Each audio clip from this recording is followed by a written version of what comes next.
ఇప్పుడు బాగానే ఉంటారు. రేపు పొద్దున పిల్లలకి భవిష్యత్తు ఏంది అది ఆలోచించట్లేదు ఆయన. అది మరి విద్యార్థులు లాఠీ చార్జ్ చేస్తున్నారు కదా, దాని మీద అభిప్రాయం?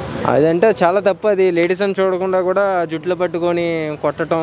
వాళ్ళు ఎక్కడెక్కడో నుంచి పల్లెటూరుల నుంచి వచ్చి ఇక్కడ చదువుకుంటున్నారు. సో వాళ్ళ మీద లాఠీ చార్జ్ చేయడం అన్నది చాలా తప్పు. అది ఇంకా చివరికి ఏం చెప్తాను అనుకుంటున్నారు రేవంత్ రెడ్డి గారికి మరి ఇలాంటి విషయం? రేవంత్ రెడ్డి గారికి టైం దగ్గర పడింది అనుకుంటా. ప్రకృతితో ఆడుకుంటున్నారు. ఎవరైనా ప్రకృతి జోలికి మాత్రం వెళ్ళకూడదు. అది ఎవరైనా మాట్లాడచ్చు. ప్రకృతి అంటే అందరితో ఒకటే ప్రకృతి. తెలంగాణ లేదు, ఆంధ్ర లేదు, ఎక్కడైనా ఒకటే ప్రకృతి. కాబట్టి ప్రకృతి జోలికి అసలు ఎవరు వెళ్ళకూడదు. నెక్స్ట్ 3 yearsలో మళ్ళీ మేము బీఆర్ఎస్ అధికారంలోకి వస్తాం. వచ్చినాక ఆ ల్యాండ్ ఏదైతే 400 ఎకరాల ల్యాండ్ ఉందో దాన్ని మేము లాక్కొని ఈకో పార్క్ చేస్తాం, ఎవరు తీసుకోవద్దని చెప్పి ఆ ల్యాండ్ని ఇండైరెక్ట్గా కేటీఆర్ గారు వార్నింగ్ ఇస్తున్నారు. కేటీఆర్ గారు చెప్పింది కరెక్టేనండి. నిజంగా కేసీఆర్ గారు ఉన్నప్పుడు అసలు ఇలాంటి ఎక్కడ మనం ఈ ఏడుపులో వెళ్ళలేదు, ఈ గోళ లేదు అసలు.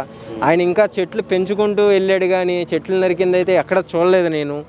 హైదరాబాద్ చంద్రబాబు నాయుడు గారు డెవలప్ చేస్తే కేసీఆర్ గారు కొంచెం డెవలప్ చేశారు. ఉన్న డెవలప్మెంట్ ఇంకా చేయండి అంటే ఉన్న డెవలప్మెంట్ కాకుండా అడవులను కొట్టుకుంటూ పోతున్నారు. ఇది ఎక్కడ న్యాయం నాకు అర్థం కావట్లేదు. సంవత్సరంన్నర రేవంత్ రెడ్డి పాలన ఎలా ఉంది? జీరో భయ.